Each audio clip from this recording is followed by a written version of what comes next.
Leonardo Porcu e il chitarrista Nicolino Cavizza. Maria Teresa non interveniva durante la gara, ma cantava i suoi pezzi negli intervalli, canti tradizionali e canzonette italiane del genere melodico, ricordo Giamaica, Un uomo in frac, chitarra romana, eccetera. Indossava, lo ricordo ancora, un vestito di velluto rosso con un foulard azzurro. Sul palco era anche la mamma di Maria Teresa, insieme con un'amica. Parlavano per conto loro. Gli altri che erano presenti erano tutti uomini e, ad eccezione dei cantadores, piuttosto bevuti. Per cui, essendo io l'unico giovane e non bevuto presente, l'approccio era scontato. Il tutto ebbe inizio dopo una splendida esecuzione di Maria Teresa. Immaginiamo che sia quella che stiamo per ascoltare insieme. Per creare ancora meglio l'atmosfera, chiudiamo gli occhi e pensiamo a una notte d'estate tiepida, alle luci, bandierine e festoni multicolori che sul palco si alternano all'alloro fresco e odoroso. E la voce di Maria Teresa, che insieme alle note della sua chitarra si diffonde nell'aria serena verso il cielo occhieggiante di stelle.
Bravissima, complimenti.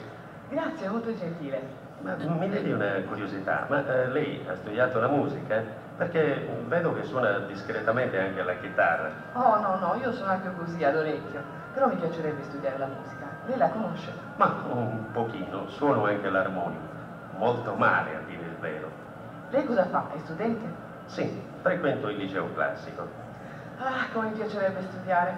Ho frequentato solo le elementari, ma riprenderò a studiare, forse l'anno prossimo, perché abbandono il canto. Come? Così giovane? Ho 18 anni. Oh, anch'io. Allora possiamo darci del tu, vuoi? Con piacere. Quando li compi? O li hai già compiuti? No, li compio il 15 di agosto, tra un mese. E tu? Auguri allora. Poi ti manderò anche una cartolina. No, io li compio il 10 ottobre. Ma dimmi, perché ti vuoi ritirare così presto? Te l'ho detto, perché voglio mettermi a studiare. E poi questo ambiente non mi piace. Sì, è vero, mi piace il canto, ma non così. Mi guardano come se fossi una bestia rara. E poi guardati intorno, sono tutti ubriachi. E non è solo qui, sai, ma dappertutto. In alcuni paesi ci sono dei giovinastri che si mettono a guardare da sotto il palco, attraverso i vuoti tra un tavolo e l'altro, come se dovessero vedere chissà cosa. Mi fanno schifo. Eppure la gente ti applaude, viene ad ascoltarti. Lo so. Ho avuto anche e ho tuttora molte soddisfazioni, ma non mi piace lo stesso. Continuerò a cantare, ma solo per me. Ora scusami, è il mio turno per un altro pezzo. Ehi, ma non scappare. Continueremo a parlare dopo. In bocca al lupo. Ecco, questa è la ricostruzione esatta, perché ho riportato esattamente il dialogo con Maria Teresa Cao in quella occasione. Naturalmente il brano che avete ascoltato non è della Maria Teresa Cao dei suoi 18 anni splendidi.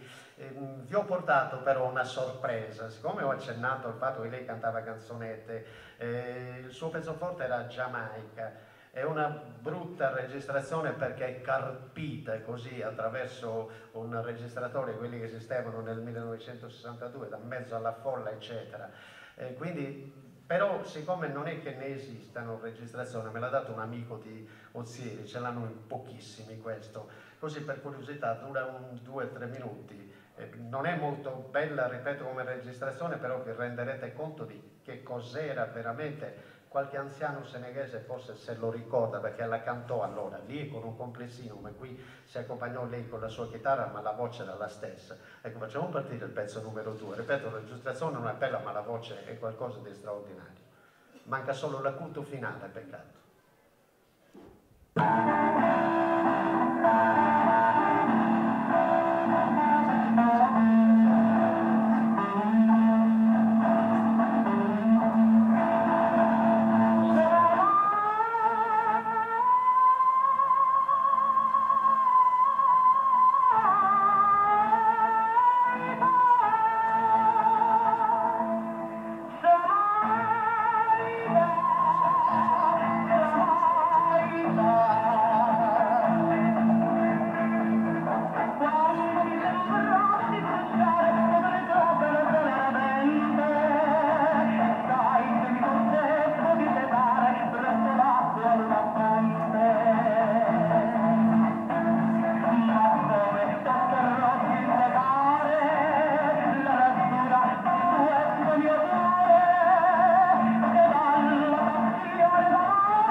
Era solo per farvi sentire che cos'era Maria Teresa Cao, per chi non lo sapesse è morta a 32 anni questa ragazza.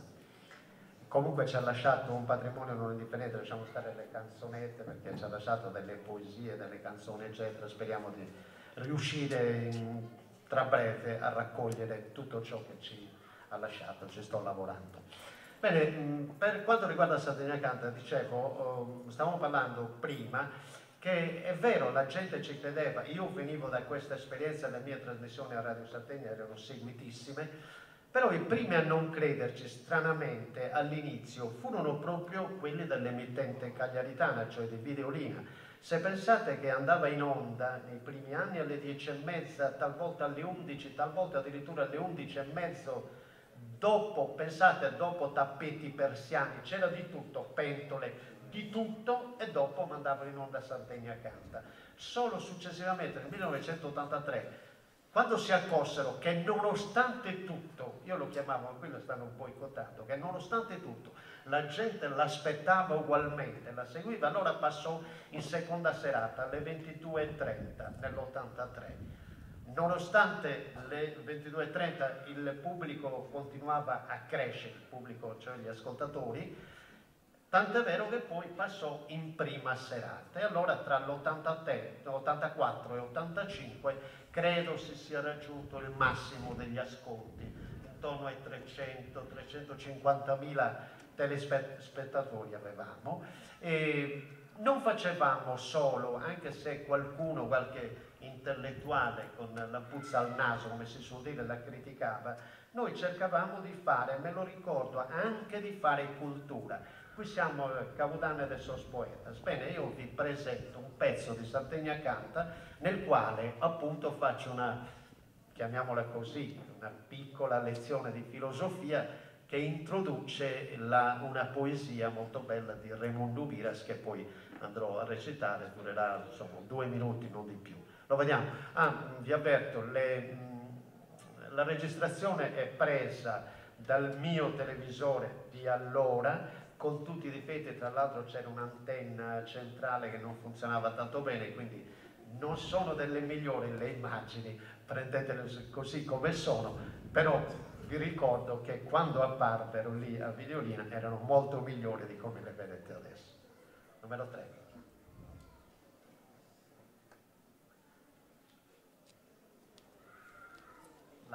Ha posto a se stesso la domanda: chi sono? Donde provengo? Qual è il mio destino? Domanda alla quale è arduo e difficile rispondere, e che tuttavia dovrebbe farci riflettere sulla nostra reale entità. Essere insignificante se rapportato alla infinità del tempo e alla immensità dello spazio, l'uomo, visto da vicino, è tuttavia un microcosmo, un piccolo universo articolato e complesso, nel cui mistero è piuttosto arduo penetrare. Non per niente il motto dell'antico oracolo di Delfi era Gnosis Auton, che significa conosci te stesso, un motto che è stato fatto proprio da Socrate e che ha costituito uno degli elementi fondamentali della speculazione filosofica nel corso dei secoli. Questa domanda si pone, e ad essa cerca di rispondere alla sua maniera il grande poeta di Villanova Monteleone, Raimundo Biras, con il sonetto, un bel sonetto intitolato Misteri.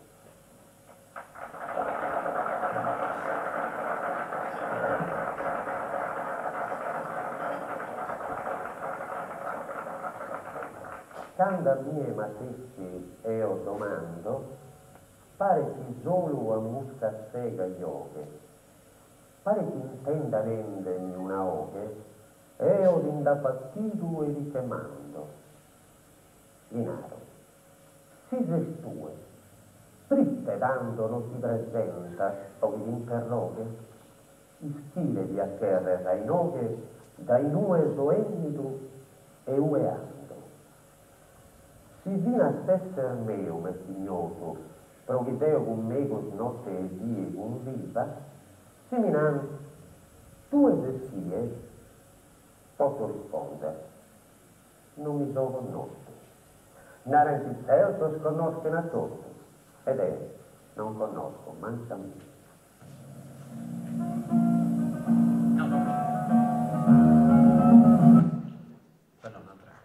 Bene, questo era un esempio appunto di come si cercava in qualche modo di fare cultura anche nell'ambito di una cultura anche di un certo livello, se vogliamo, nell'ambito di una trasmissione che voleva essere ed era popolare. Era un modo, oltretutto, che era legato alla mia funzione. Io non mi sono mai considerato un presentatore, semplicemente un uomo, se vogliamo, di cultura, anche di infima cultura, se vogliamo, ma comunque un uomo di cultura prestato allo spettacolo. Quindi la mia funzione di insegnante non veniva dimenticato in nessun momento. Possiamo continuare.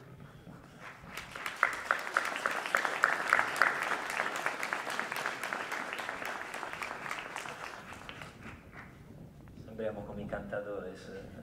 Io devo rispondere. No, volevo... Intanto penso che sia appunto importante vedere immagini come quelle appena trasmesse, perché ci testimoniano di due cose. Uno, che c'era un'attesa sociale di poesia. Prima si parlava nel bel dibattito all'inizio della serata sul fatto che c'è il sentimento di un'attesa sociale di poesia, che le persone vogliono poesia, e che però molto spesso la poesia non trova spazi. Qua abbiamo un esempio attraverso Sardegna Canta di come, anche se in maniera artigianale, come si stava dicendo, soprattutto nei primi anni, però si crei un luogo in cui la poesia appunto di Raimundo Piras o degli altri grandi poeti sardi, ma la poesia appunto anche dei corpi che ballano, la poesia della capacità di articolare senso attraverso gli strumenti della tradizione musicale sarda, trova un contenitore, trova uno spazio in cui diventa visibile. Ricordiamoci che magari oggi la cosa è un po', diciamo così, un po' sfumata, perché un po' la gerarchia dei media, del valore mediatico si sta un po' evolvendo, ma per lungo tempo tutti quanti, per dire che una cosa era vera, dicevamo l'ha detta la televisione. Cioè fino a quando una cosa non arrivava lì, non diventava visibile lì dentro, non esisteva. Cioè noi dobbiamo ricordarci che c'è stato un periodo, e che in parte è ancora così, perché quando uno per esempio ha una causa di qualunque tipo la vorrebbe vedere in televisione, vorrebbe andare sui giornali a dirla, perché abbiamo l'impressione che fino a quando non si travasa, non si traduce dentro questi spazi, non esiste per la società. Allora pensate quale poteva essere, diciamo così, il senso, il significato, la forza di portare la poesia sarda, la lingua sarda, il patrimonio culturale sardo dentro lo spazio dei media, dentro lo spazio della televisione in questo caso.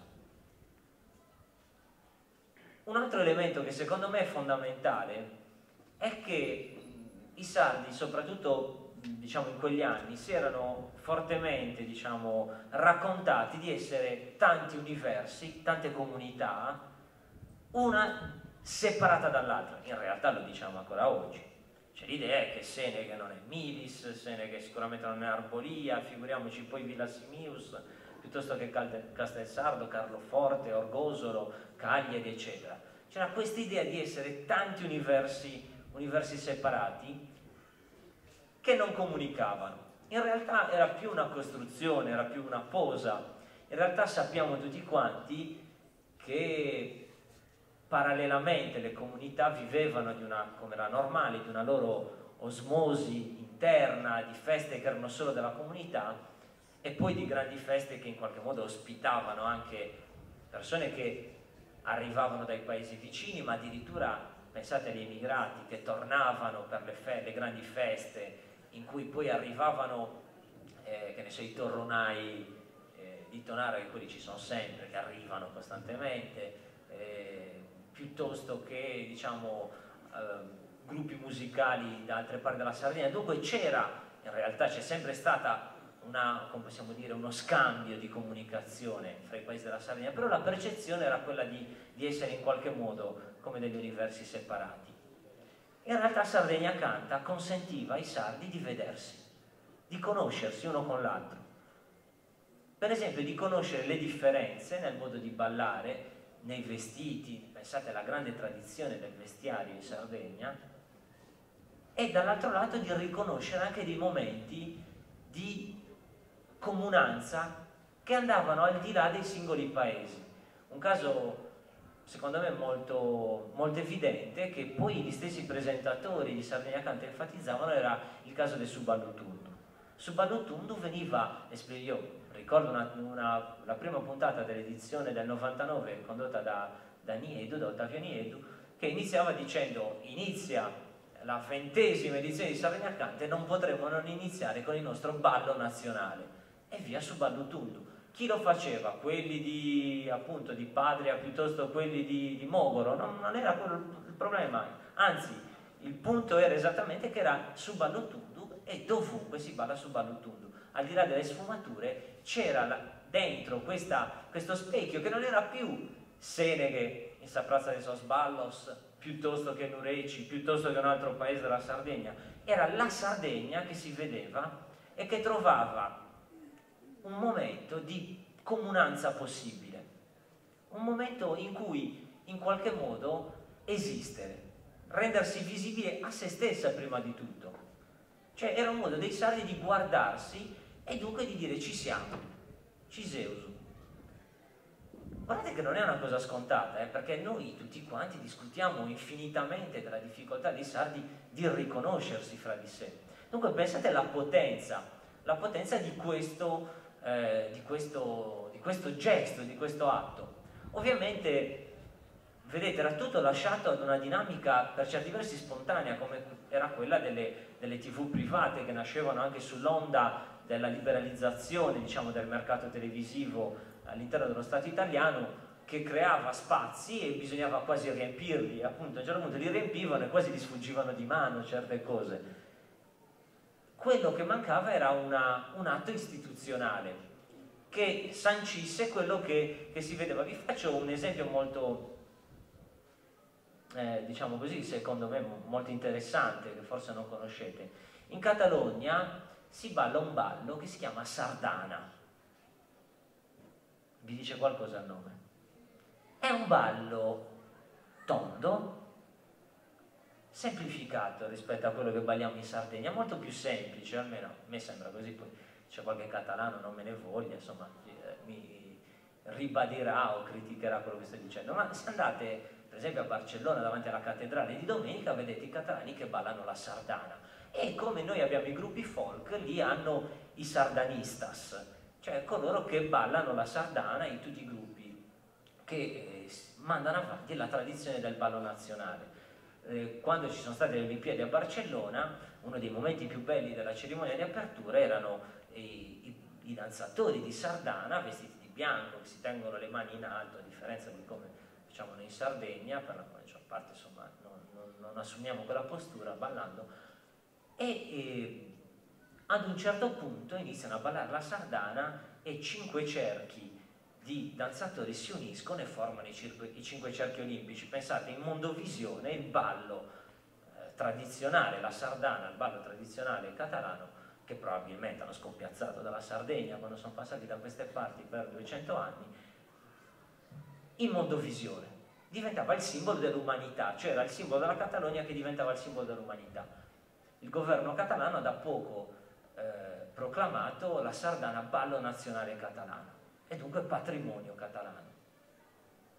C'è qualcosa di simile per il ballo sardo. Il ballo sardo latita, in qualche modo galleggia in un'idea di folklore, cioè l'idea che a ballare sia qualcuno che così in qualche modo si maschera da sardo ogni tanto. Questo è uno dei grandi temi, diciamo, delle grandi critiche a Sardegna Canta, che in qualche modo avrebbe favorito questa folclorizzazione, cioè questa idea di fare i sardi ogni tanto. Ogni tanto ci ricordiamo che siamo sardi e facciamo i sardi. Cioè, per esempio, ci mettiamo il costume. Piccola parentesi, il costume. Bisnonno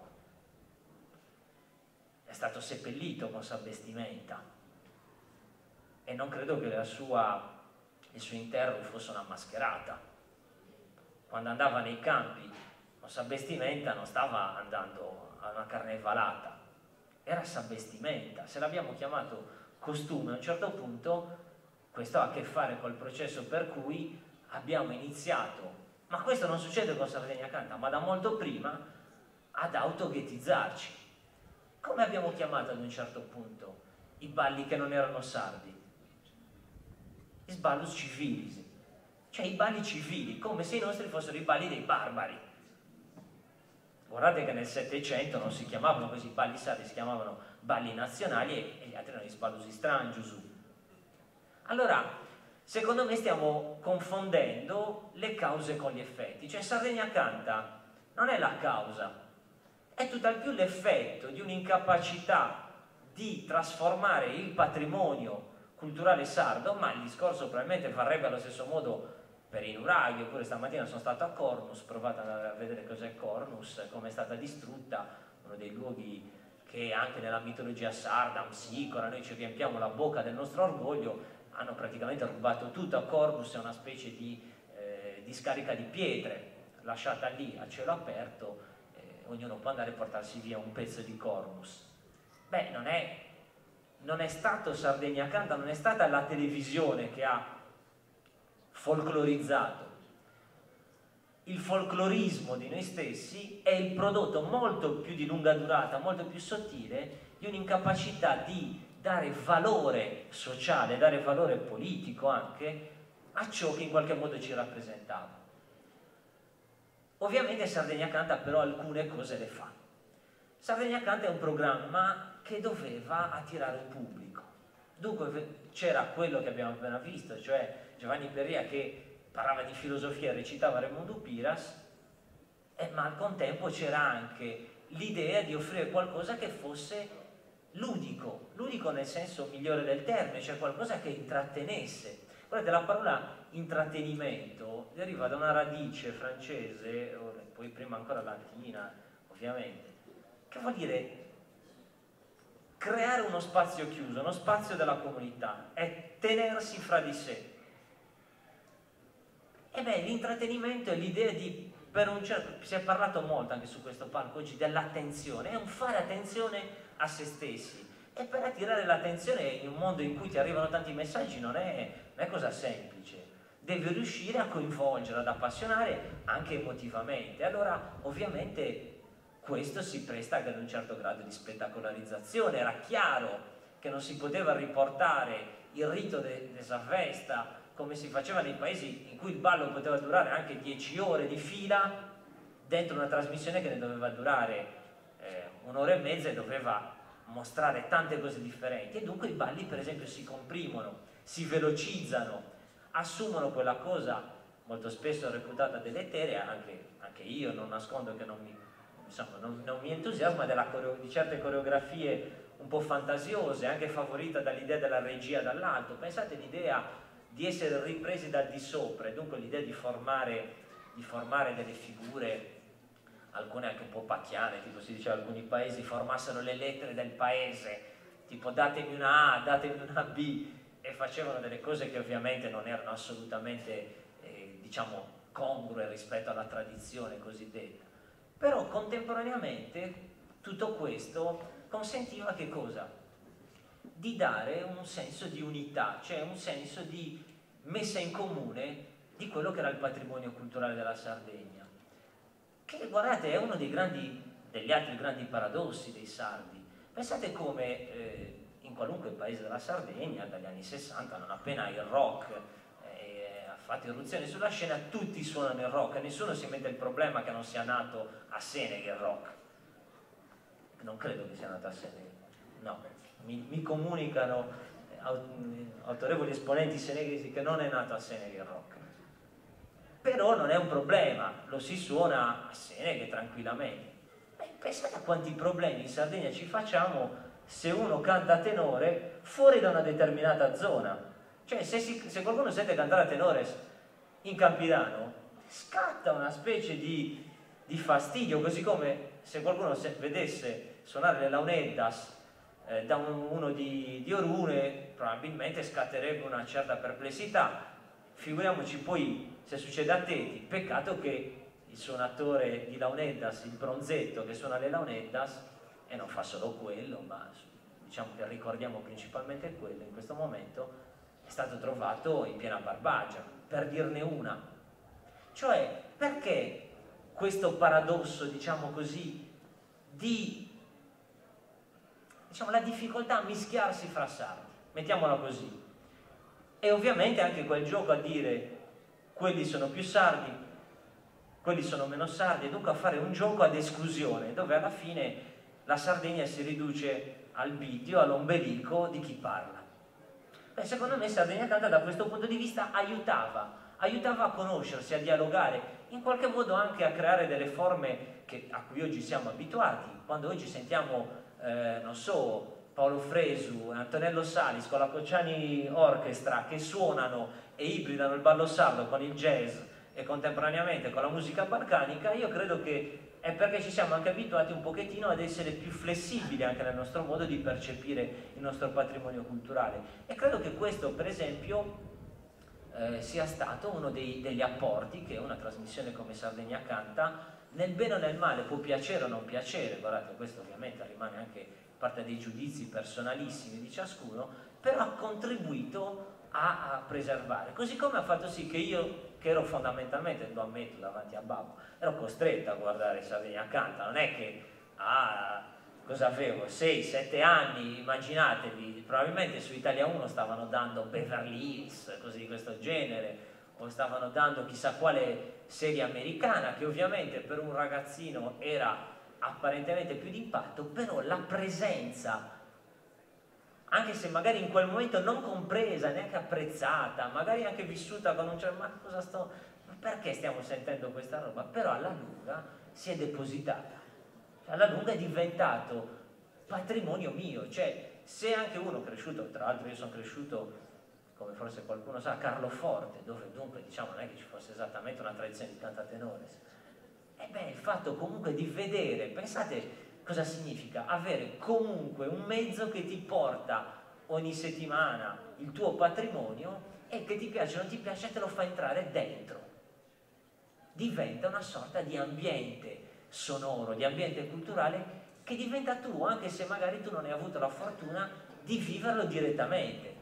Ricordiamoci anche questo, e questo vale anche quando parliamo della lingua sarda, se non ci sono mezzi, luoghi ufficiali di diffusione delle forme culturali, poi non si può piangere sul latte versato o dire questa cosa non si riproduce, i bambini non parlano più il sardo, oppure non c'è la passione. Beh, se la cultura non circola, se la poesia per esempio non circola, è normale che i suoi spazi si atrofizzano, ed è per questo importante che ci siano luoghi come i festival o come certe trasmissioni che nel bene e nel male, al di là di qualunque limite, fanno viaggiare quella cultura che altrimenti probabilmente verrebbe, per così dire, messa ai margini.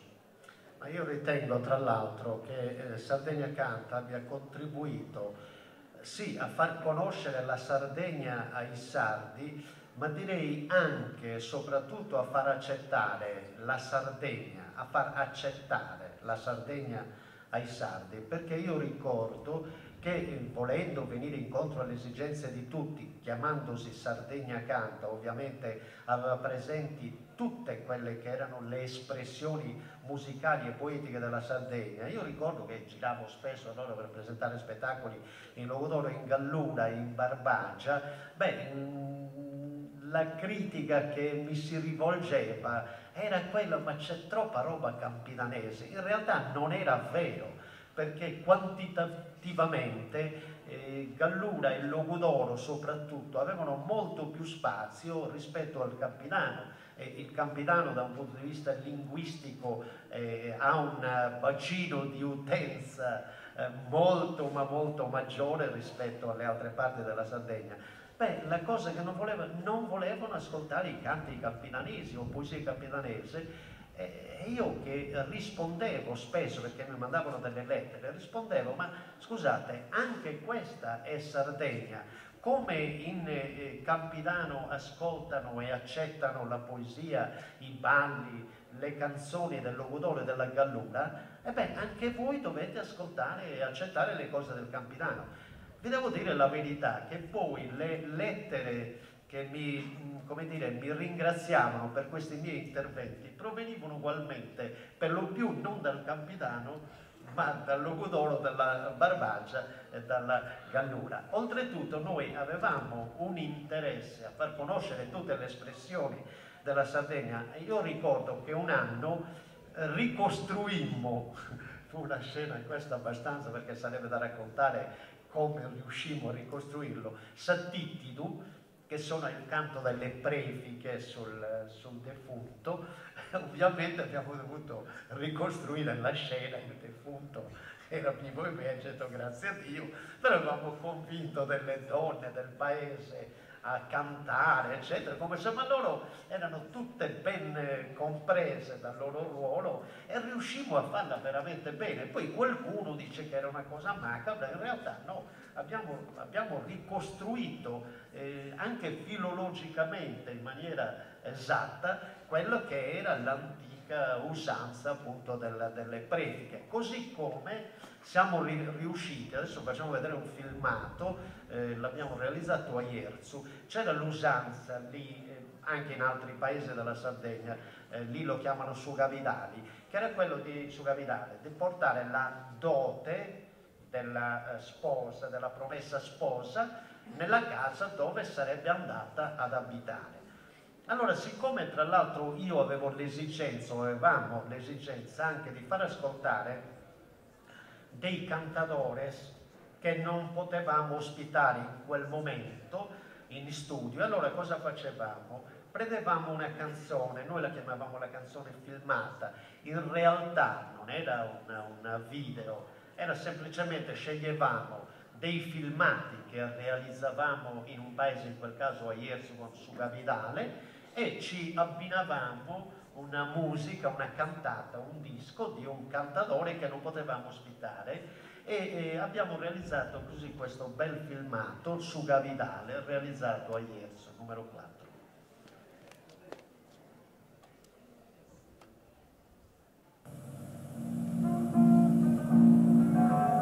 Chi canta è Mario Scano.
Naturalmente io provvedevo prima a spiegare che cos'era il filmato, quindi tutta la tradizione appunto del Su Gavidale, e poi dicevo due cose anche sul cantatore, cioè in questo caso su Mario Scano, che interpretava la canzone.